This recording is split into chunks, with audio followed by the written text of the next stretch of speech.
The Jilting of Granny Weatherall by Catherine Ann Porter. Things to know about Catherine Ann Porter. She is best known for her short stories, but she did write one novel called Ship of Fools when she was 72.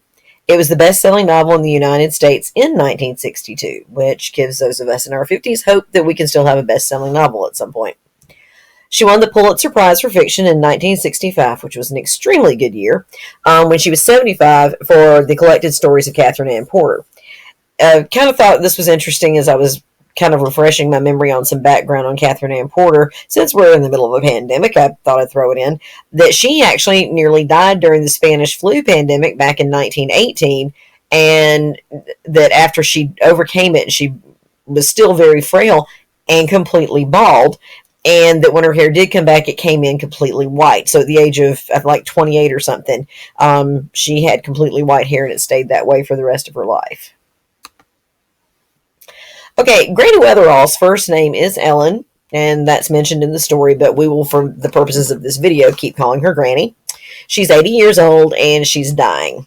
Now, as you can kind of expect, somebody who is on the point of death and knows she's about to die and is not really in great mental or physical condition at this point, that her mind is sort of just bouncing from place to place, and just different things have happened in her life. And we sort of get the idea of what's really important to her, because these are the things that she's reflecting on as she's dying. She was left at the altar, aka jilted, hence the title of the story, by a man named George when she was very young. Later on, she married John, and he died fairly young himself and left her a single mother of 3 children that lived, and one more that died when she was a little bit older. The 3 that are still living at this point are Cornelia, Jimmy, and Lydia. Cornelia being her caregiver. And then we see her going back to Hapsy. Hapsy was her favorite child. We'll talk more about that in a few minutes. And she, from what we can put together from the story, died in childbirth. Again, Granny's mind's sort of all over the place, so it's a little bit difficult to make total sense out of what she's thinking, but that's generally what people take from the story. Granny is also a Roman Catholic. She says Hail Mary. She talks about going to Mass. Father Connolly, not Reverend Connolly, comes to see her. And for the record, most of her life, Catherine Ann Porter was kind of, I think, up in the air about the whole thing is about religion, but she did become a Roman Catholic when she was somewhat younger and returned to that at the point that she died, around the point that she died. Back to Granny, she was a former midwife, which means she helped to deliver babies and nurse.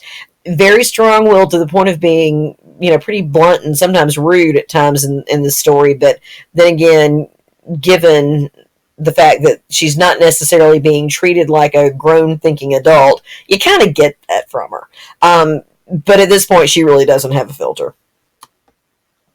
Now, the younger characters that we actually have present in the story are her daughter Cornelia, who is her primary caregiver, and Dr. Harry, who comes in to check on her.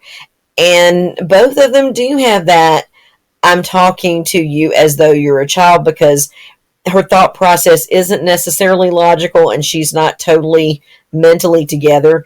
And it's very easy, and I know this from personal experience, to start sort of seeing yourself as a child of someone whose mind is kind of not really clear. You do start to see the role reversal, that you feel like the parent and they're the child. The problem is that even though Granny's not necessarily making a lot of sense and her thoughts don't all go together, she's well enough aware of what's going on that she knows that they're talking down to her. She knows that they're treating her like a child. And of course, at her point in life, she still sees them as kids, and she makes a note of that, particularly to Dr. Harry, when he's kind of patting her on the head, that she doesn't really appreciate being treated like a child. Now, there are 2 key people that Granny keeps coming back to as she's dying. Now, the main one is George, but she also thinks back to Hapsy a lot, too.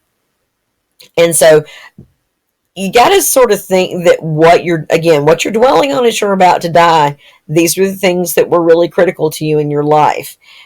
The suggestion here is that Granny never really got over George.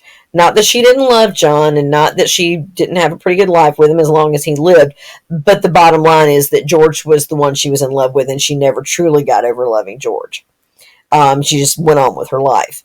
And the fact that Hapsy died and that was her favorite child, she obviously has not, and that's to be expected, gotten over Hapsy's death either. Again, went on with her life, but there's still a lot of understandable hurt there, and this is all coming to the surface as she's dying.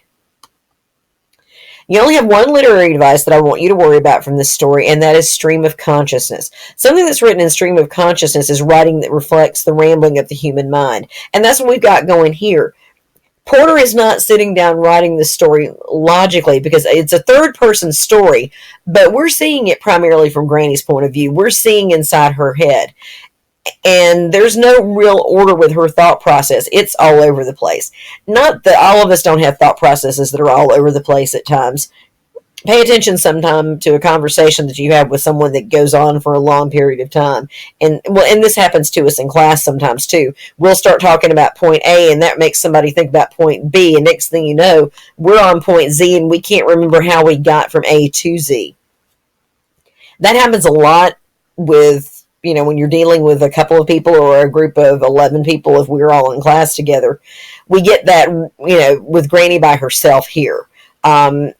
And we see how she's processing what's happening to her. And it does give us that strong sense of the fact that her mind is all over the place. And that's what Porter is trying to get across. Okay, so that is the Jilting of Granny Weatherall. And again, if you have any questions about the story, or this should cover everything that's on your study guide, just let me know. Shoot me a message through Remind.